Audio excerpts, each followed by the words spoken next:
এই নিশিরাতের আদালত বসি তারা আজকে কোথায় আমরা জানি কে কোথায় আছে। কারো বিরুদ্ধে কি কোনো রকমের কোনো ব্যবস্থা গ্রহণ করা হয়েছে? হয় নাই।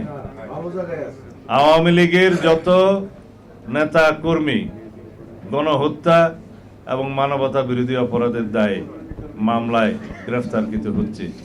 আমাদের সংস্কার কমিশনের কাছে আমাদের যে পরামর্শ, আমাদের রিকমেন্ডেশন কনস্টিটিউশন সম্পর্কে প্রশাসন, নির্বাচনী ব্যবস্থা সংস্কার সহ অন্যান্য বিষয়ে আমরা আমাদের মতামত প্রদান করেছি।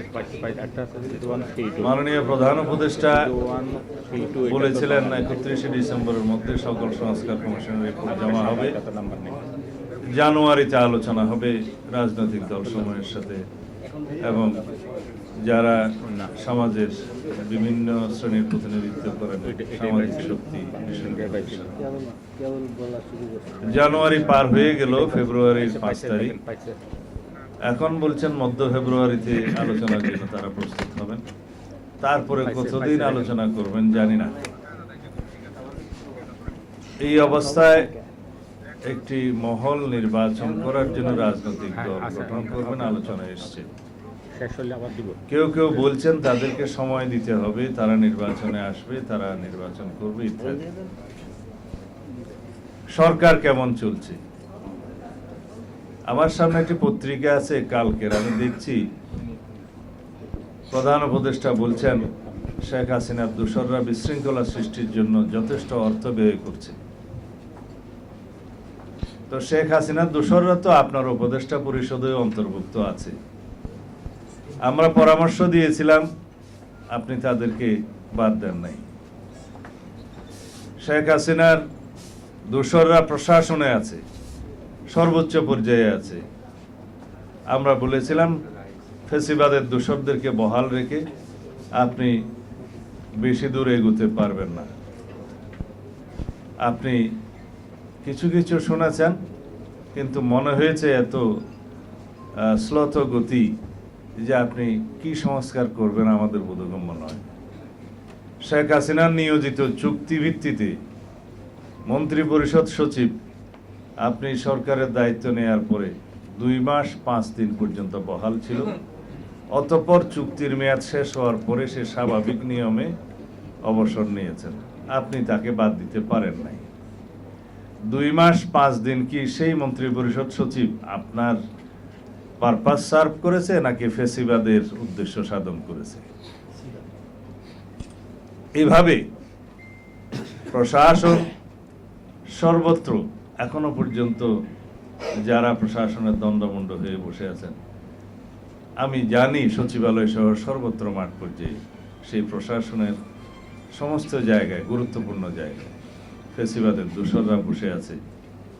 আপনি কিভাবে সফল হবেন জানি না।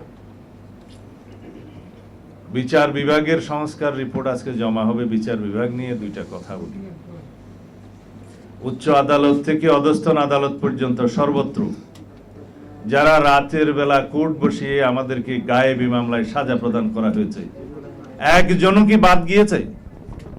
একজনেরও কি চাকরি গিয়েছে? একজনেরও কি জবাবদিহিতা নিশ্চিত করা গেছে? না।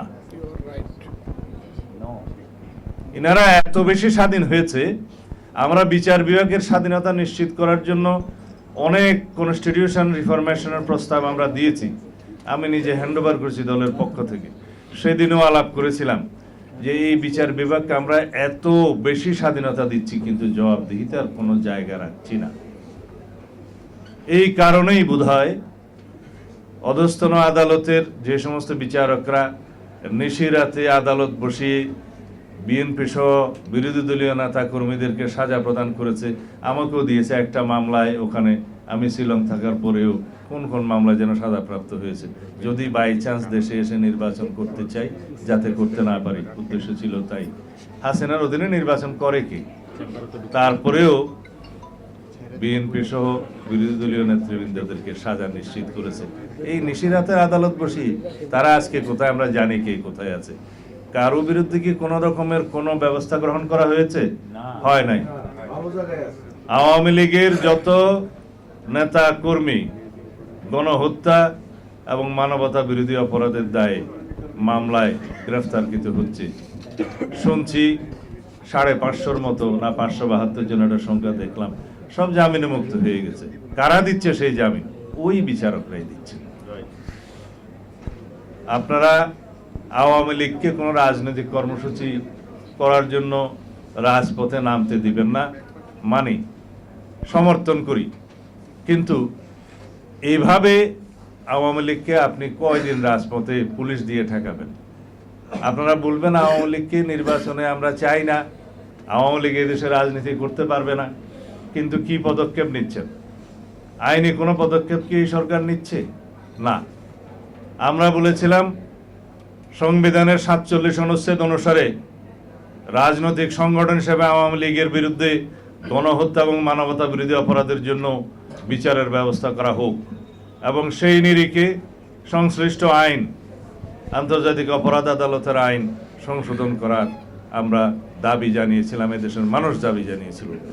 এই সরকার অধ্যাদেশ এবং আইন সংশোধনের জন্য পদক্ষেপ নিয়েছিলেন, হঠাৎ করে তারা ক্যাবিনেট মিটিংয়ে সিদ্ধান্ত নিলেন এটা করা যাবে না। কেন? আওয়ামী লীগের একদিকে আপনারা চাইবেন রাজনীতিতে নিষিদ্ধ হোক, আবার তাদের বিচার করবেন না, আবার পুলিশ দিয়ে তাদের রাজনৈতিক কর্মসূচি আপনারা বাধা দিবেন। এত স্ববিরোধিতা ঠিক নয়। আমরা পরিষ্কার করে বলতে চাই, বাংলাদেশের মানুষ গণ অভ্যুত্থানের মধ্য দিয়ে, ছাত্র জনতার বৈপ্লবিক গণ অভ্যুত্থানের মধ্য দিয়ে এদেশের মানুষ আওয়ামী লীগকে প্রত্যাখ্যান করেছে, আওয়ামী ফ্যাসিবাদের রাজনীতিকে প্রত্যাখ্যান করেছে, তাদেরকে বিতাড়ন করেছে। সেই আওয়ামী লীগ নামে বাংলাদেশে রাজনীতি করতে পারবে না। এই আওয়াজ আমরা এখন উঠাচ্ছি। আমরা আওয়ামী লীগের এই গণহত্যার এবং মানবতা বিরোধী অপরাধের জন্য রাজনৈতিক সংগঠন হিসেবে বিচার দাবি করছি। বিচারিক প্রক্রিয়ার মধ্য দিয়ে নির্ধারণ হোক বাংলাদেশে আওয়ামী লীগ রাজনীতি করতে পারবে কিনা, নির্বাচন করতে পারবে কিনা। সংবিধানের বিধান সংযুক্ত আছে, সেই অনুপাতে আপনারা আইন প্রণয়ন করুন। কেউ কেউ বলতে শোনা যাচ্ছে মানবতা বিরোধী অপরাধ আদালতে, আন্তর্জাতিক অপরাধ আদালতে যাদের বিচার হচ্ছে, সেই বিচারে হয়তোবা অবজারভেশন আসবে আওয়ামী লীগের রাজনীতি সম্পর্কে, সেটা অত্যন্ত দুর্বল অবজারভেশন হবে। তখনও আপনাদেরকে প্রশাসনিক আদেশ দিতে হবে, তখনও আপনাদেরকে আইন প্রণয়ন করতে হবে সেই অবজারভেশনের নিরিখে। কিন্তু এখন যদি আপনারা সোচ্চার হন বিচারের জন্য, বাংলাদেশের মানুষ চায় বাংলাদেশ থেকে আওয়ামী লীগের ফ্যাসিবাদী রাজনীতির একদম নির্মূল হয়ে যাক, সেই ব্যবস্থা আপনারা নিতে পারেন।